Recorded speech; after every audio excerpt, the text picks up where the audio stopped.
हाथ बंधुक कथा कथा के फुटाई देवाकू देउछि धमक ना काहाकू खातिर अच्छी ना पुलिस को भय।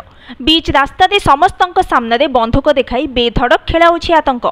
संपृक्त युवक रमेश बेहरा ओरफ बाबाजी घर कांथकू नहीं पड़ोशी सहित गंडगोल पर बाबाजीर ए उग्र रूप।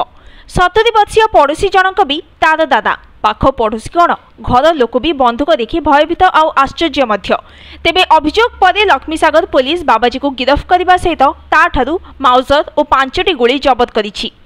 अन्यपटे अगस्ट 18 तारिख दिन तमांडो थाना भगवानपुर अंचल एक कोरियर संस्था हेला सशस्त्र डकायती।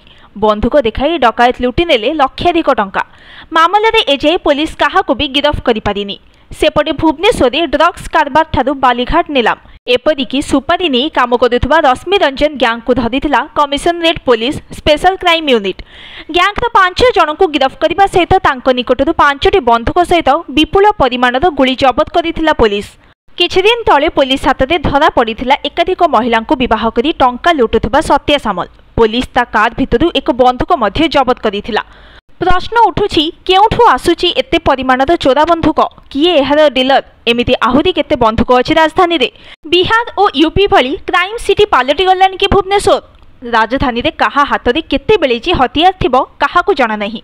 एही भय रे लोके एबे आतंकित होई पड़िछंती। Bureau report news today.